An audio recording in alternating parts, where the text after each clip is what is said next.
नमस्कार, दी सरलास किचन मध्ये आपलं स्वागत आहे। आज आपण वाळलेली दही भेंडी कशी करायची ते बघूया। ही भेंडी तळल्यानंतर एकदम कुरकुरीत लागते। आपण ही खिचडी सोबत सुद्धा खाऊ शकता। चला तर बघूया आपण वाळलेली कुरकुरीत दही भेंडी।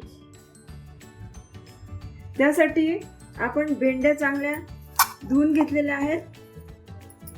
आता त्या आपण अशा उभ्या कापायच्या। तुम्हाला एक वेळा कापून दाखवते। अशा उभ्या भेंड्या कापून घ्यायच्या। तुम्हाला अजून आडव्या करायच्या तर आडव्या करू शकता। आडव्या केला तर तेल कमी लागेल भेंडी तळायला। अशा भेंड्या कापून घ्यायच्या। मी इथे या भेंड्या कापून ठेवलेल्या आहे। भरलेली कुरकुरीत भेंडी करण्यासाठी आपण मीठ, धने पावडर, जिरे पावडर आणि तिखट घेतलेलं आहे आणि दही घेतलेलं आहे। तर या कापलेल्या भेंडीमध्ये आपण थोडं तिखट टाकूया। तिखट आपल्या आवडीप्रमाणे टाका। जिरे पावडर टाका आणि हे धने पावडर टाका। आपल्या चवीनुसार मीठ टाका आणि दही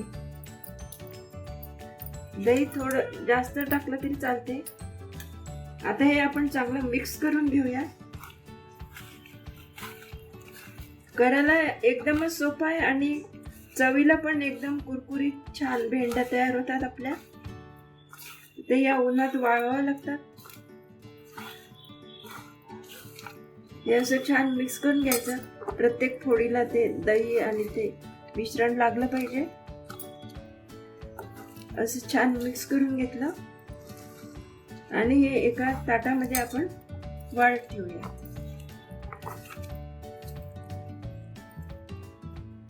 कुरकुरीत दही भेंडी तयार करण्यासाठी आपण या भेंडीचे असे तुकडे करून मसाला लावून ठेवलेला आहे आणि हे आता उन्हात वाळत ठेवायचं आहे।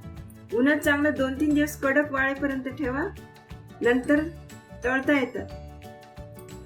त्या दिवशी मी तुम्हाला दाखवलं होतं भेंडी उभी कापून त्याला जिरे पावडर, धने पावडर, दही हे लावून दाखवलं आणि ते आपण 2-3 दिवस आता उन्हात वाळवलं आहे।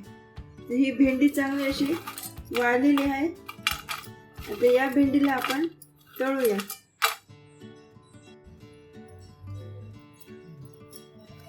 तेल चांगलं तापलेलं आहे।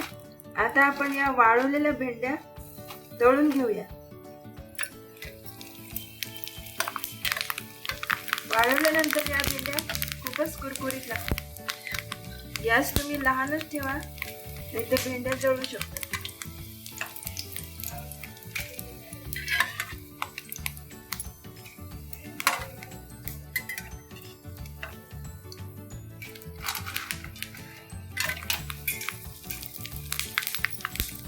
गॅस एकदम बारीक ठेवायचा, भेंड्या होतात लगेच।